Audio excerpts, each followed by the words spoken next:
ची परीक्षा एमपीएससी ची परीक्षा की ऑनलाईन करायची या राज्याची व्यवस्था, या राज्याचं प्रशासन असं झालंय, इथं मटका फुटत नाही पण पेपर रोज फुटतायत.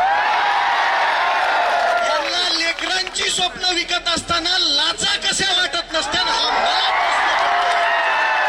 माझं लेकरू या शहरामध्ये येतं, हे शेतकऱ्याचं लेकरू आहे, पोटाला चिमटा काढतं, एका टायमाला जेवतं, पण अभ्यास अगदी मन लावून करतं आणि शेवटी परीक्षेच्या आदल्या दिवशी समजतं की पेपरच गळपटलाय. मग याच्यामध्ये चूक कोणाची आहे? सरकार बिलकुल नाही. याच्यामध्ये चूक आहे ज्या प्रशासनाने ही परीक्षा जाहीर केली होती, ज्या प्रशासनाने या परीक्षेचं नियोजन केलं होतं, त्या प्रशासनामध्येच काही दलिंदर भाडे बसलेले आहेत, ज्यांना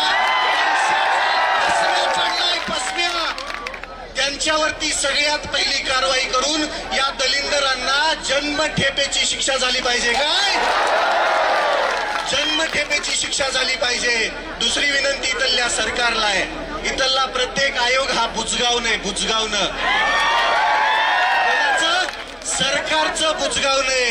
या बुजगावण्यांना बाजूला सारून तुम्हीच काय करा माहितीये का? ते एमपीएससीचा आयोग आहे ना, तो बरखास्त करा आणि तुम्ही जे पेपर दुसऱ्याला देता का घ्यायला, त्यांनाच द्या की एकदाच. कशाला आमच्या उरावरती बसवले? एमपीएससी ची परीक्षा ऑफलाईन होत नाही तोपर्यंत हा विद्यार्थ्यांचा एल्गार असाच होणार. आज आयुक्त आले, उद्या क्रांती चौक असेल,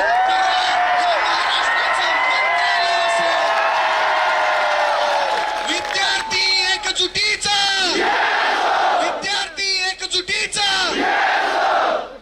ही आहे क्रांतीची जागा, छत्रपती संभाजीनगर. तुम्ही सर्व एवढ्या ताकदीनं इथं उपस्थित राहिलात. या सरकारच्या मनामध्ये धडकी भरायला वेळ लागणार नाही. ही एकजूट कायम ठेवूया आणि लढूया जोपर्यंत न्याय भेटत नाही, जोपर्यंत आपला हक्क आपल्याला भेटत नाही.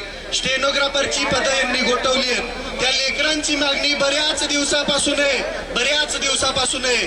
माझी मुख्यमंत्री महोदयांना विनंती आहे, तुम्ही जे हे 2-4 विभाग सोडले तर सगळीकडची स्टेनोग्राफरची पदं बंद केलेली इथं ती पूर्ववत करा. लेकरांवरती अन्याय करू नका. एवढं बोलतो, थांबतो. जय हिंद. धन्यवाद. इन्कलाब जिंदाबाद. याला